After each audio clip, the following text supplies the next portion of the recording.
Do you think you're the one? Honestly, I don't know. You know what that means? It's Latin. Means know thyself. I'm gonna let you in on a little secret. Being the one is just like being in love. No one can tell you you're in love, you just know it. Through and through. Balls to bones.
With people presenting solutions everywhere, be it through the political circles, spiritual leaders, to more progressive movements offering self-sustainable solutions, many people seem to have a plan of how to fix the world. Others say all is just as it's supposed to be, and all we need to do is go with the flow, focus on love and light, and everything will be good. Visionary ideas are good and great to have. However, hopes based on ideals can shatter into nothingness if there is no foundation to build it on. The popular notion is that we must do, act, or vote, and it seems most folks want just someone to tell them what to do, so they don't have to think too much on their own. The question is, what are we really able to do if we don't even know ourselves? What is humanity? Yes, we are all one, but are we all truly the same inside, seeing, thinking, feeling the same way? Who is to say what is good for the world and what is not? The issues the world faces, the destruction, greed, genocide, economic meltdown, cannot and will not be resolved until man faces himself and does the work to gain self-knowledge beyond worship of the ego. Humanity is deeply conditioned through culture, society, religion, media, nationalism, education, government, and all kinds of illusionary beliefs. Before we can offer any solutions, we need to become aware of this conditioning and do the work necessary to truly understand ourselves with our mechanical reactive behaviors, emotional addictions, and our biases to automatically reject information that conflicts with our worldview. Honest self-work takes effort and courage, as one will have to confront the social conditioning and programming, as well as the lies one is telling oneself in order to fit in. If one is sincere with oneself, this process will lead inevitably to confront the lies in the world, and one starts to see the world more as it is, not as one likes it or assumes it to be. This results in a rise of consciousness and awareness, moving from subjectivity to a more objective view, letting go of the false conditioned self and embracing one's higher self based on truth, knowledge, and essentially love, which is a higher state of being and not merely an emotional state. The more we see ourselves and the world objectively, the wiser our choices become, and our resulting actions will have lasting positive impact. This work is to be done within and without, for both are interconnected.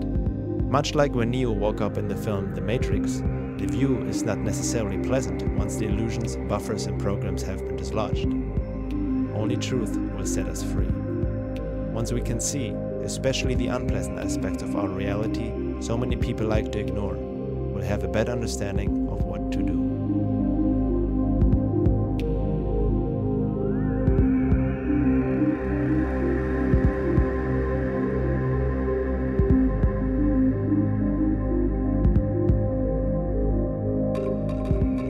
The necessity to know thyself has been transmitted through many wise men and ancient teachings throughout the world for thousands of years. However, the depth of these teachings and the required work to attain a higher state of consciousness has been distorted and watered down in the New Age arena and conscious movements these days, some of it even deliberate in order to steer people away from truth. Disinformation is used by the powers that be to infiltrate not only political parties and progressive organizations, but also the New Age movement.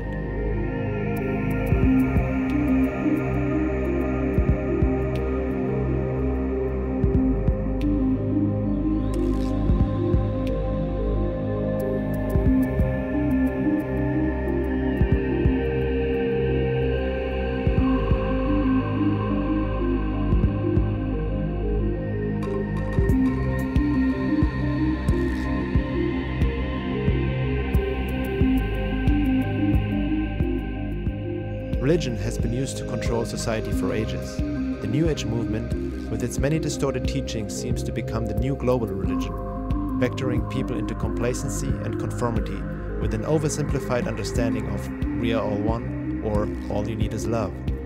Many people already believe that they are awake and aware, yet they are merely dreaming to be awake. As a matter of fact, what we see nowadays in the New Age is similar to followers of dogmatic religions: blind belief, wishful thinking, emotional projections, and lack of critical thinking. Effective disinformation always contains a good amount of truth to lure the seeker in, but enough lies to steer the person away and keep them in a subjective tunnel vision. The same can be said about the many self-help gurus out there and many others who claim to know the way to happiness and abundance.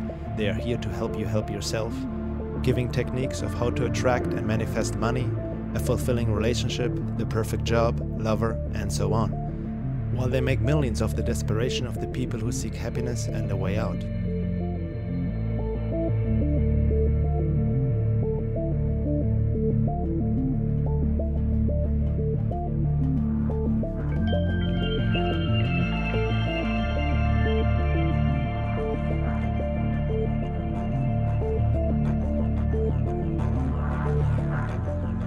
When looking deeper into some of the self-help teachings, one can see that they mostly appeal to the ego with its conditioned desires and buffers.